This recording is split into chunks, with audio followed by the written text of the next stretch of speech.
Hello, you are welcome to this session at Medical Sciences made easy by Naphtali Muhumuza. And today we want to introduce renal, that is anatomy and physiology of the kidney. We want to look at the structure, the position of the kidney in the body, and the structure of the kidney in this session. So by the end of this session, you should be able to know where the kidney is located in the body, both the left and the right kidney. After knowing where it is located, we should be able to know the external structure and the internal structure of the kidney. Let's get started. So, the position of the kidney in the body, this kidney, the kidneys are located posterior to the peritoneum. They are located posterior to the peritoneum.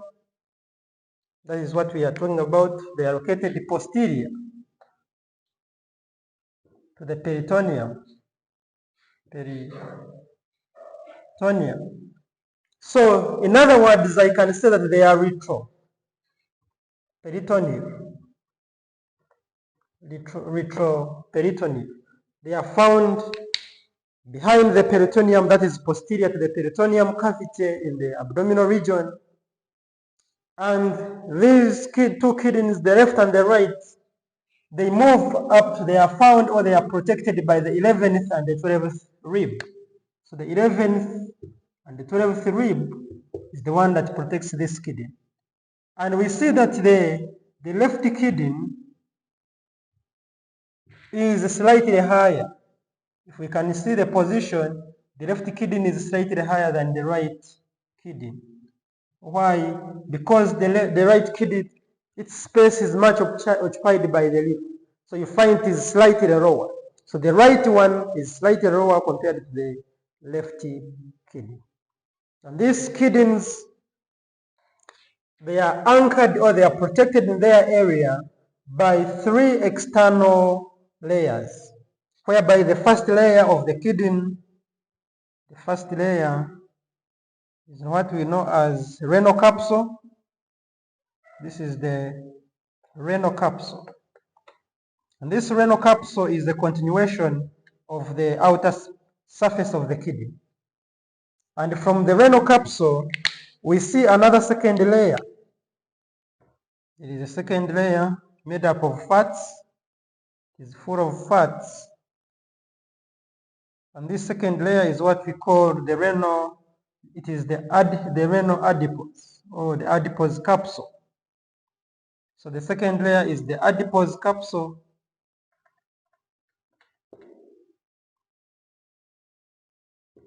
Then the third layer of the kidney, the third layer is known as the superficial. It is the outermost. The outermost, which is continuous with the surrounding structures. And this outermost or the superficial is known as the renal fascia or the fascia capsule. It is the superficial. The superficial, or what we call the renal fascia, which is the third layer, is made up of the dense connective tissue. Dense connective tissue. And this connective tissue, then this one is made up of smooth, irregular connective tissue. Then this one, the adipose is the one that is made up of, this is made up of fats. Then this one is made up of smooth, irregular connective tissue. So we see that the first layer, which is the renal capsule, is continuous with the outer surface of the kidney, is the one that it maintains the shape of the kidney. The first layer maintains the shape of the kidney,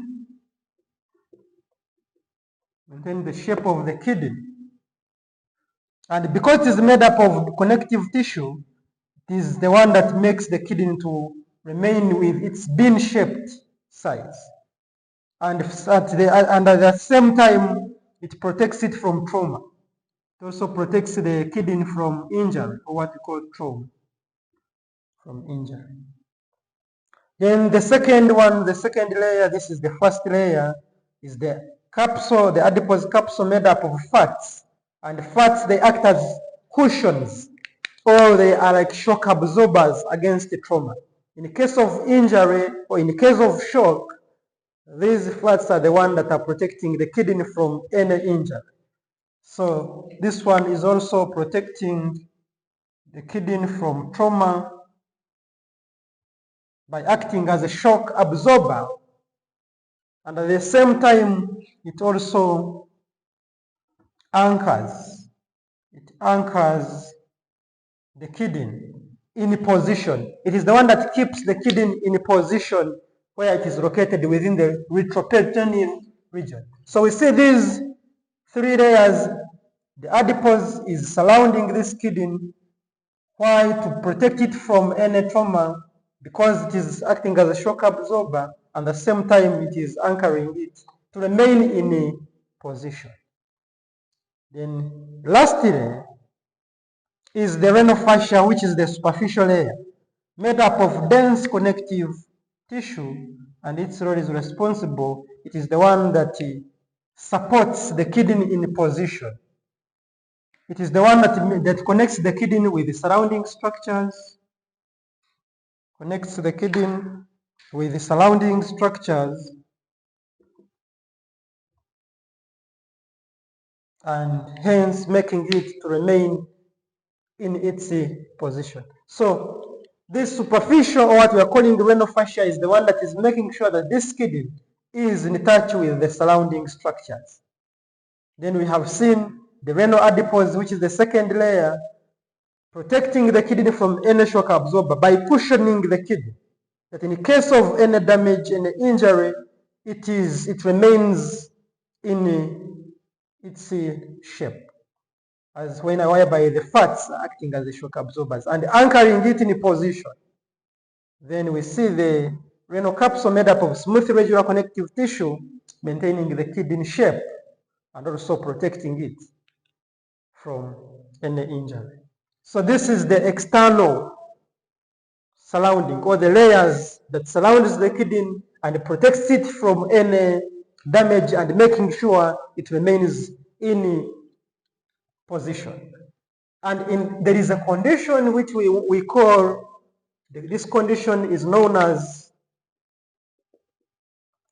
nephrotosis, whereby with any injury, we see the kidney coming from its normal position and it starts hanging, whereby there is, in case of an accident, the kidney moves from its position and starts hanging in space. That is what we call nephroptosis, and it is also a medical condition, whereby these three layers have been damaged after the accident or trauma. Then we have seen the 11th rib, and the 12th rib is the one that protects these kidneys. And with any injury to those ribs also affects our kidneys. So that is the external. We have seen the position, we have seen the external anatomy, or the layers that surround the kidney. Now from that we have to look at the structure of the kidney. So this one talks about the structure, the internal structure of the kidney, internal structure of the kidney, whereby this kidney, it has the first one is the ureter. We see at the hilum, this position, this front space from here to here is what we call the renal hilum, where it is where the ureters, then the renal vein and the renal artery enter into the kidney. And we see the outermost layer of the kidney being the renal capsule, the renal cortex.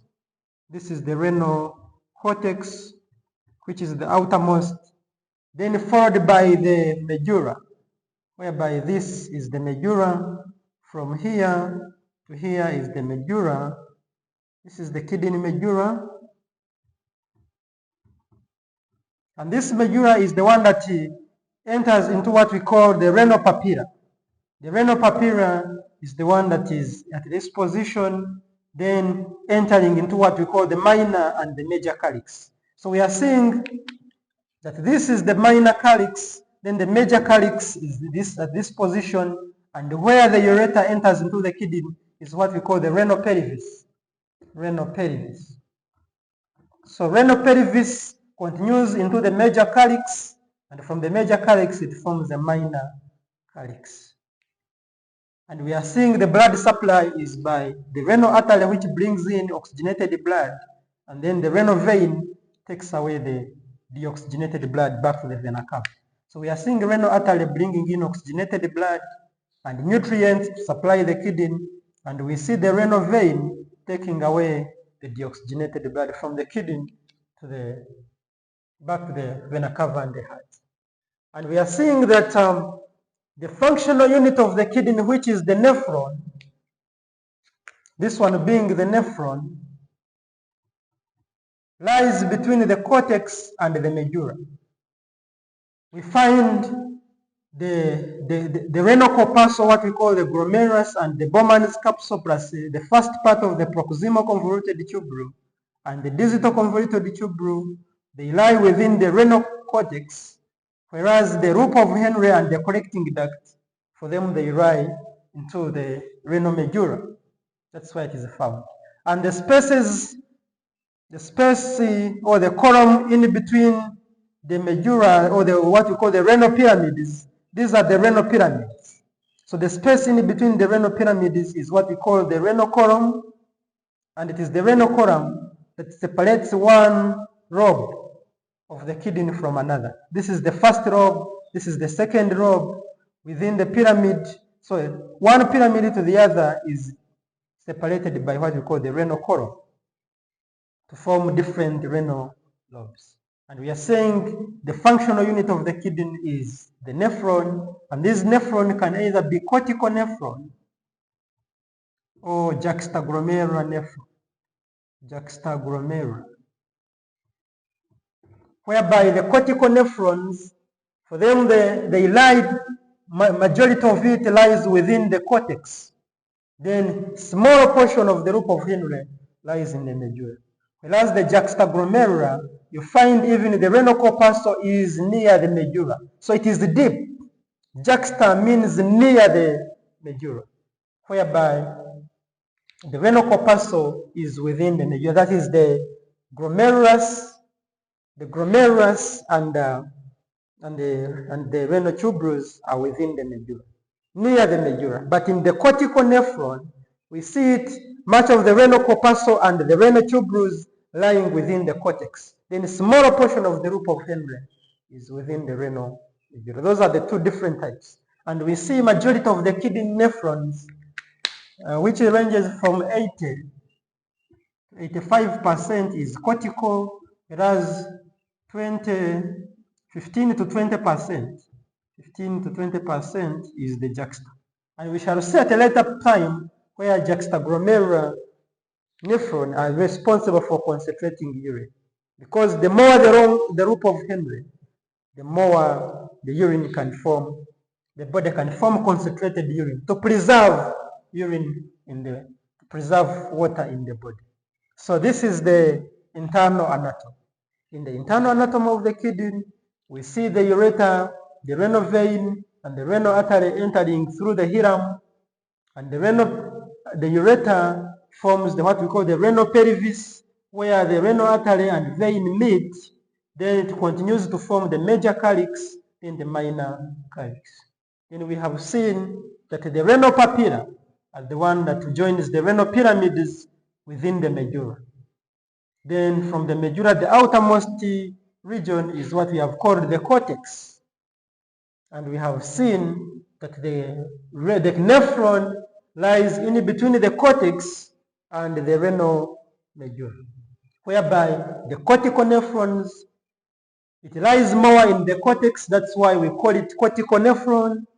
Then the juxtaglomerular nephrons, for them they lie deeper near the medulla. You find this collecting this glomerulus and the Bowman's capsule plus the DCT and the PCT are also deep within near the medulla, the body of the medulla. Then lastly, we can end with the blood supply. Look at the blood supply of the kidneys. And these kidneys are supplied by, whereby the blood comes via the renal artery. And then this renal artery is the one that divides into segmental artery. And this segmental artery, it divides into interlobar. Interlobar, why do we call it interlobar? This region of the artery is the one that is going to supply different lobes, whereby this is one lobe, this is the second lobe, the third lobe, and the fourth lobe. Then from there, this oxygenated blood, these interlobar branches of the artery divide into archway. They form the arch. They form arch, whereby these arches go to supply different regions of the cortex, and from forming archway artery, it forms what we call the interlobular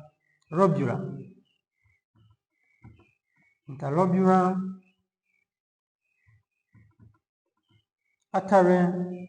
These are all arteries. And it is this interlobular artery that gives rise to what we call afferent artery. Then blood from the afferent arteriole, now there is a filtration that happens in the glomerulus, whereby blood from the afferent arteriole is the one that supplies the glomerulus, and then from the glomerulus it joins the peritubular capillary. It depends on the type. For cortical nephrons, it forms the peritubular capillaries, whereas for juxtaglomerular nephrons, it forms what we call vasa-recta. And it is all these, either for the cortical nephron giving the peritubular capillary, or for juxtaglomerular nephrons giving the vasa-recta, that joins to the efferent arteriole. Joins the efferent arteriole. So now the blood which is here is deoxygenated, joins the efferent arteriole. Then the efferent arteriole supplies it to the interlobular vein. Then the interlobular vein gives it to archway vein, where there is an arch. Then this archway vein gives it to interlobar vein. Then the interlobar vein gives it to the segmental vein. Then the segmental vein gives it to the renal vein. And it is the renal vein that takes it to the vena cava of the heart, and is received by the left atria of the heart.